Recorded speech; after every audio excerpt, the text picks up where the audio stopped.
আজ রান্নাঘরে এলাম খুব ছোট্ট একটা ব্লগ নিয়ে তোমাদের সাথে শেয়ার করতে।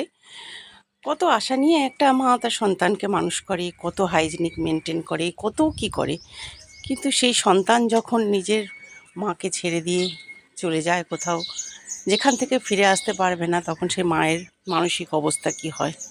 যাই হোক, কথা বলতে বলতে তোমরা ভাবছো কোথায় যাচ্ছি বোনের মেয়ের বিয়ে, সেখানে যেতে তো হবেই, কিছু করার নেই। আমরা পৌঁছে গেছি, আর এই হচ্ছে গিয়ে বরণডালা বিয়ের।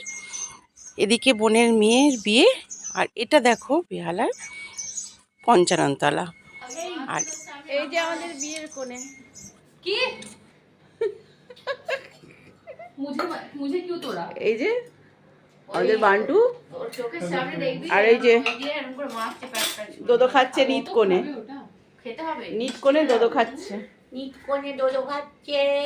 আর কোণের মা বাসন নিয়ে বসে আছে। কি করব, এই গামলার বদলে 5টা স্টিলের ইয়ে কি রে বাসন এটা এরা আমার ইয়ে থেকে কি আরে বিক্রি করতে এসেছিস বাসন, তাই বলছে তোকে। হ্যাঁ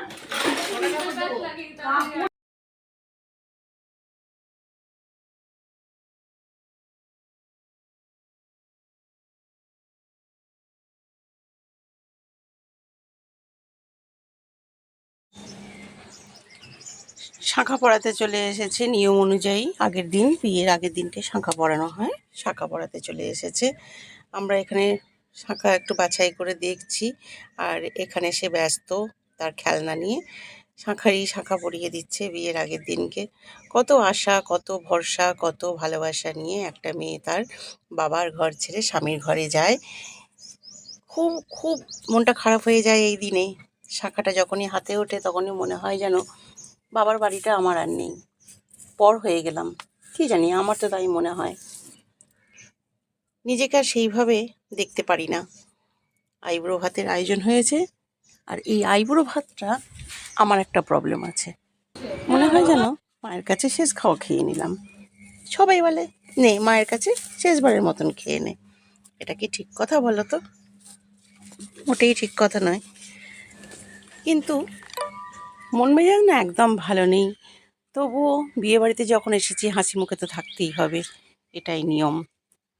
আর এই দেখো শাঁখা পরে তার হাতগুলো কি সুন্দর লাগছে, সে তাই দেখাচ্ছে, দেখো কেমন লাগছে, খুব ভালো লাগছে।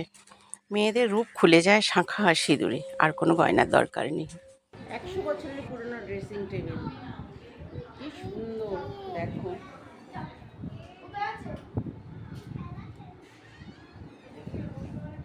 দারুণ সুন্দর।